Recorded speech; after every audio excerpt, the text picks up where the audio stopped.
worse. Maggots go away if they're properly attended to. You got someone around who can take the time, who can recognize the signs, who brings you in out of that cold, wet pasture and sets you up in a cushy situation like this. Oh, man, I've never had it better. It's warm. It's free of draft now that I got the new door up. There's no varmints, no coyotes, no eagles. Should I tell you something about eagles? This is a true story. This is a true account. One time I was out in the fields doing the castrating, which is a thing that has to be done. Not my favorite job, it's something that just has to be done. Set myself up out there beside the lean-to, just a little tin roof shelter thing out there, with my best K-bar knife, some boiling water, and a hot iron to cauterize with. A bloody job on all accounts. I had maybe 24 spring ram lambs to do out there. Gathered them up away from the ewes, and much the same kind of setup as you got right there. Similar fence structure like that. It was a crisp, dry type of morning. The air was real thin. You could see out all along the pasture land. Frost was still well bit down on the stems right close to the ground. Maybe a couple of crows and the ewes carrying on back to the babies. That was the only sound. I was working away out there when I feel this shadow cross over me. I could feel it before I even saw it take shape on the ground. Felt like the way it does when the clouds move across the sun, huge and black and cold-like. So I looked up, half expecting a buzzard or maybe a red tail. What hit me across the eyes was this giant eagle. I'm a flyer and I'm used to aeronautics, but this sucker was doing some downright suicidalnetics. Real low down, wings tucked like he's coming in for a landing or something, then changing his mind, pulling straight up and soaring out away from me. Watched him going small for a while. Then I just turned back to my work. Done a couple more lambs, maybe the same thing happened again, except this time he's even lower yet. Like I could almost feel his feathers on my back. I could hear his sound real clear, a giant bird. His wings made a kind of a cracking noise, and up he went again. I watched him go longer this time, trying to figure out his intentions. And then I put the whole thing together. He was after those testes, those fresh little remnants of manlyhood. So I obliged him this time, threw a few of them up on top of the shed roof, went back to work pretending to be preoccupied. I was waiting for him this time, though. I was listening real hard for him, knowing he'd be coming in from behind me. I was watching the ground for any sign of blackness. Nothing happened for about 3 lambs. And then all of a sudden he comes, just like a thunderclap. Blam! He's down on that shed roof. Talons taking out the tar paper, wings whipping the air, screaming like a red mare, brought me straight up off the ground, yelling my head off. I don't know why it was coming out of me. I was standing there with this icy feeling up my backbone, yelling my fool head off, cheering for that eagle. I've never felt anything like that since the first day I went up in a B-49. After a while, I sat down and went on working. But every time I cut a lamb, I'd throw those balls up on the shed roof. And every time, just like the Cannonball Express, he'd come down on that roof. And every time I got that feeling. Then what? Are you listening to me? I'm here, all right. I don't know, are you? I'm here. So what? What happens next? I was telling the lamb. Tell it to me. You already heard it. What have you faced? Ran into a brick wall. Well, maybe you ought to go clean up. What happens next? What are you, crazy? I ain't telling And again. I ain't cleaning up. What's the matter with you? You drunk or something? I was trying to get your money back. What money? From Ellis? That punk. Don't waste your time. He's a punk chump crook. Well, he's run off with your money. Now he's got the house, too. Well, I got the house. I decided to stay. What? I'm staying. I finished the new door, did you notice? No. Well, you should have noticed. You walked right through it. What's the matter with you anyway? I'm fixing the whole place up out of sight. You're fixing the place up. That's right, that's what I said. What's so unusual about that? This could be a great place if somebody takes some interest in it.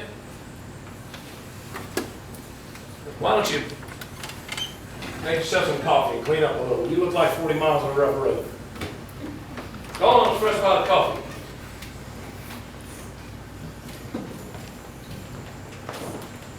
I got up to walk around the place bright and early. I don't think I walked around this whole place for a couple of years. Walked around and a funny thing started happening to me. What? I started wondering who it was walking around the orchard at 6:30 in the morning. It wasn't me. It was some character in a dark overcoat and tennis shoes and a baseball cap and stickers coming out of his face. It wasn't the owner of a piece of property as nice as this. And then I started wondering who the owner was. If I wasn't the owner, who was the owner? And then I started wondering if the real owner was going to pop up out of nowhere and blast my brains out for trespassing. Started to feel like I should be running or hiding or something. Like I shouldn't be in a neighborhood like this. Not that it's fancy or anything, it's just peaceful up here. Especially at that time of the morning. And then it struck me that I actually was the owner. That somehow it was me, and I actually was the one walking around on my own piece of land. And it gave me a great feeling. It did? Yeah. So I came back in here, and the first thing I did was I took off all my old clothes and walked around here naked. Just walked around the whole damn house in my birthday suit. Trying to get the feeling of it really being me in my own house. And then I walked straight in, and I made myself a hot bath, hot as I could stand it. Just sink down into it, let it sink deep into my skin. Let it fog up all the windows and the glass on the medicine cabinet. And then I drained all the water out and filled the whole tub up again, except this time with the ice cold water. Just sat there and let it creep up on me till I was in it to my neck. And then I got out, took a shave, found myself clean clothes, came in here and fixed myself a big old breakfast of ham and eggs. Ham and eggs? Yeah, somebody left a whole mess of groceries in an icebox. Surprised the hell out of me. Like it was Christmas or something. Like somebody knew I was going to be reborn this morning. Then I fixed some coffee. I found myself doing all this stuff I used to do. It was like coming back to my own life after being gone a long time. Mom brought this I up. started doing the laundry, all the laundry. I walked around the house and picked up all the piles of dirty clothes I could get my hands on. Ella's, even some of yours. Some of your socks. I found everybody's clothes. And every time I bent down to pick up somebody's clothes, I could feel that person like they were right there in the room. Like the clothes were still attached to the person they belonged to. And I felt like I knew every single one of you. Every one. I felt like I knew you through the flesh and the blood. Like our bodies were connected. And we could never escape that. But I didn't want to escape. I felt like it was a good thing. It was good to be connected by blood like that. That family wasn't just a social thing. It was an animal thing. And it was a reason in nature that we were all together under the same roof. Not that we had to be, but that we were supposed to be. And I started feeling glad about that. I started feeling full of hope. I'm starving. Look,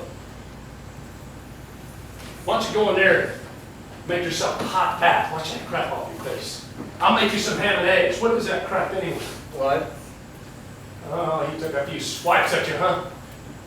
Well, go in there and clean up and come back in here. Go on. You wouldn't give me the money back, you know. So what? The guy's a knucklehead, doesn't have the brains God gave a chicken. Now go on in there before I start swinging on you.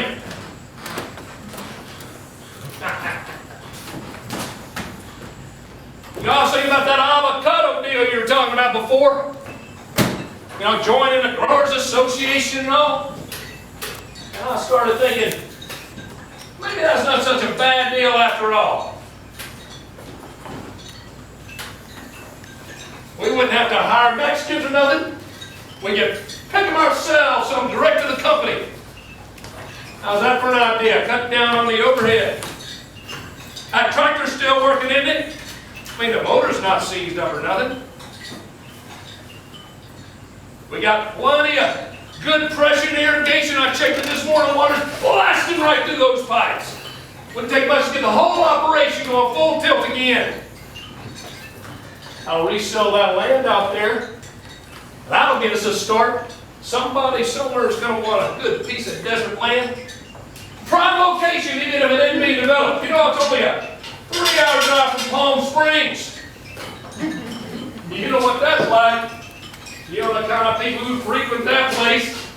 High rollers. One of them's bound to have some extra cash.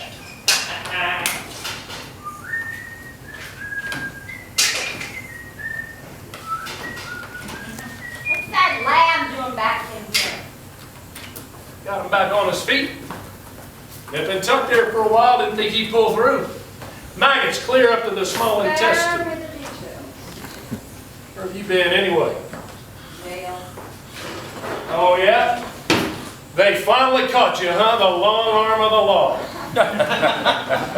Very humorous. You want some breakfast? Fixing something up for Wes here. Yeah, what does it look like?